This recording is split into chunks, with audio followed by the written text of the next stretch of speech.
ضيافي ما فهموها لا بسبوسه ولا قلب اللوز، كيسقساوني على الوصفه وقلت لهم الطريقه انبهروا صراحه بالذوق نتاعها، والمقادير راهي متوفره في كل بيت غير بكاس تاع السميد. وانتي درتي هاد الوصفه الاكثر من رائعه. نتمنى حبيبتي دعم الفيديو، تخليوا لي ديما ارائكم وتعليقاتكم، وان شاء الله تكون بدايه موفقه. القناه نرحب بالمشتركات واي وحده دخلت صدفه نقول لك شرفتيني ونورتيني. كيما راكم تشوفوا حبيبتي كيفاه تيجي معسلة الله يبارك، والبنة ما عندي ما نقول لكم. نخليكم مع بعض الصور ونروح مباشرة للمقادير وطريقة التحضير. في ريسيبيو هنايا حطيت 3 حبات نتاع البيض من بحرارة المطبخ، نضفت عليهم رشاء تاع الملح، رايحه نخلطهم تخليطه خفيفه برك، ونروحوا نضيفوا السكر. بالنسبه للسكر رايحه نضيف نص كاس لانه رايحين نشربوها. نخلطوا هذاك السكر حتى يذوب معي تقريبا 80%، والبقيه راح يذوب مع السوائل. نبقى نخلط كيما راكم تشوفون حتى يتبدل لي هذاك اللون الى اللون الابيض، وكي تمسوا الخليط نتاعكم تلقاوه بدا السكر يذوب. وهذا طبعا سر من اسرار نجاح هاد الوصفه. بقيت نخلط حتى ابيض الخليط. نروحو درك للسوائل. بالنسبه للزيت رايحه نضيف كاس قل 2 اصابع نتاع الزيت. الزيت رايحين نضيفوه على دفعات. قبل ما نبداو الوصفه هذه يا البنات لازمكم توجدوا السر، وهذه عباره عن بسبوسه كيما نقولوا معاوده قرايتها، ماشي غير بالسميد وحده. نديروا الشربات نتاعنا اللي هي كاس ونص تاع السكر يقابلها 3 كيسان نتاع الماء، نخليوهم يغليو 10 دقائق ونطفيو عليهم. يعني انا سبقت بالوصفه وراح نديروا درك الشربات. يعني الشربات لازم توجدوهم هما الاولين حتى يبردوا، باش من بعد مباشره غير تخرجوها وهي سخونه تروحوا تسقيوها من بعد ما تجيكمش معجنه.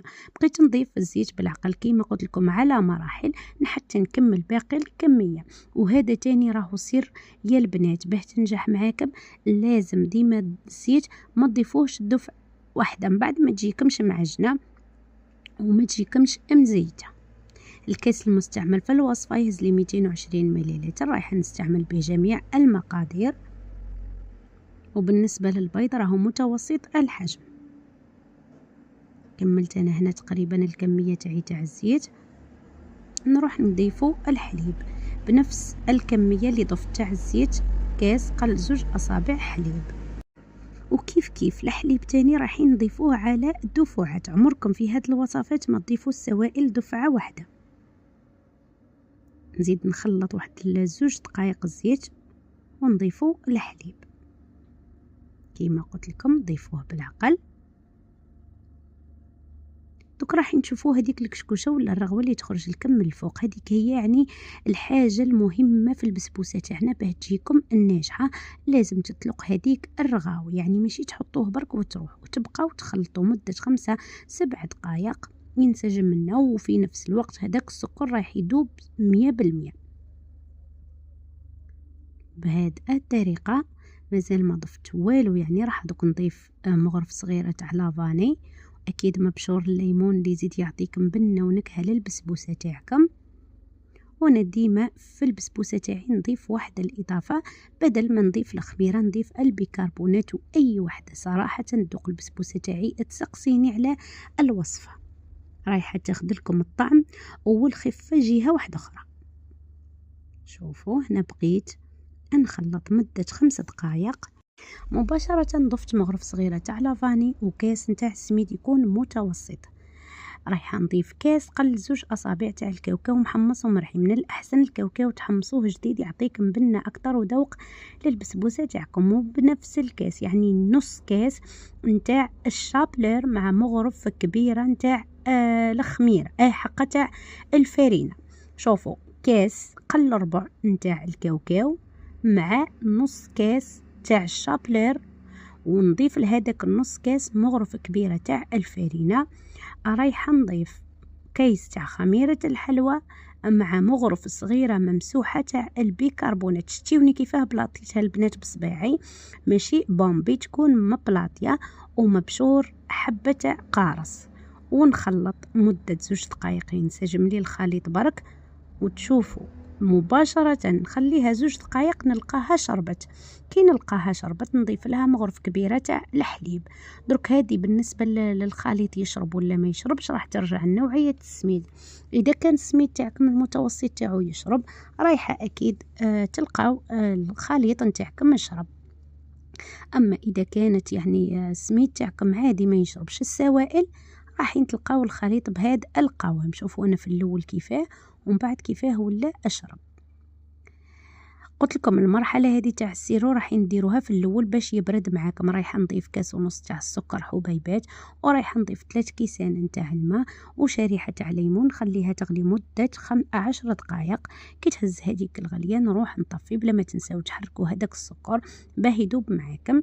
شوفوا نحطوه مباشرة نخلطوه مليح حتى يذوب معاكم. الوقت هذا انايا حطيت قلت لكم البسبوسه تاعي مده 2 دقائق قيتها شربت. زدت لها مقدار مغرف كبيره تاع الحليب. الفرن تاعي راهو يسخن على 180 درجه. اكيد راح نطيبوها من التحت ونزيدو نطيبوها من الفوق. بعد ما نشمو هذيك الريحه ونشوفوا الحواشي باللي حمارو نروح نشعل لها من الفوق. شوفوا هنا البلاطو تاعي 35×30 رشيته بشويه تاع الزيت ورشيت عليه شويه تاع السميد بعد متوسط اللي استعملت في الوصفه. ورايحه نعدلها يعني نبلاطيوها باش ما تجيش جهه طالعه وجهه هابطه. ثانيا البنات البسبوسه ما تستهلكوهاش مباشره على خاطر نتوما كي تروحوا تشربوها بهذاك السيرو الزيت تتنفخ معاكم، وعلى قد ما تتنفخ معاكم على قد ما تجيكم خفيفه. من الاحسن تشربوها وتخليوها يعني هو من الاحسن تبات. واللي ما عندهاش الوقت من 2 حتى ل3 باش تروح تقطعها، واللي مزروبه تقدر تقطعها عادي. فهمتوني؟ المهم انا ننصحكم وانتم كل وحده دير واش موالفه. الصح كامل راهو في الوصفه. نبدا نعدلها كيما راكم تشوفوا مباشره نروح نحطها طيب. بعد ما طيب نخرجها غير نخرجها. شوفوا هنا الشربات تاعي بعد ما بردات وكل شيء طفيت عليها ضفت لها 2 مغارف كبار تاع ماء الزهر ورايحه نسقي بها البسبوسه تاعي. دوك راح تلاحظوا معي كل ما نسقي يعني شربت لي هذيك الكميه كامله وهي سخونه نبداو نسقيو فيها والشربات تاعنا راهي بارده. كل ما تلقاوها شربت يعني دليل على نجاح الوصفه. يعني هذيك البسبوسه تكون مهويه. نكمل الكميه تاعي ومن بعد رايحه ندهن لها الوجه بشويه برك تاع الكونفيتير. ما حبيتش نكتر بالنسبه للحلاوه راهي تيجي معتدله خلاص. من بعد يا البنات نضيف لها شويه تاع كونفيتير ونزينوها بالكاوكاو ولا اي تزيين نتوما حابينه. ومن بعد انا كي زينتها رجعتها للكويزينير بعد وهي سخونه خليتها مده ساعه تقريبا ووليت قطعتها معكم. وشوفوا لي النتيجه صدقوني يا البنات هذه راهي تنافس قلب اللوز ان شاء الله. لا كان بقينا حيين رمضان 2026 تجي خفيفه مشربه وتمازج بين الاذواق. يعني قلت لكم اللي ذوقها ما يفهمها لا بسبوسه ولا قلب اللوز ولا خبز الباء. يعني جمعت كل شيء في ضربه واحده. ان شاء الله الوصفه تاع اليوم تكون عجبتكم. واذا عجبتكم حبيباتي ما تنساوش تضغطوا لي على زر اللايك او تاني زر الاشتراك باش يوصلكم جديد قناتي. وانا في الاخير ما بقى لي غير نقول لكم ان شاء الله نتلاقاو في وصفه جديده. دمتم اوفياء. سلام.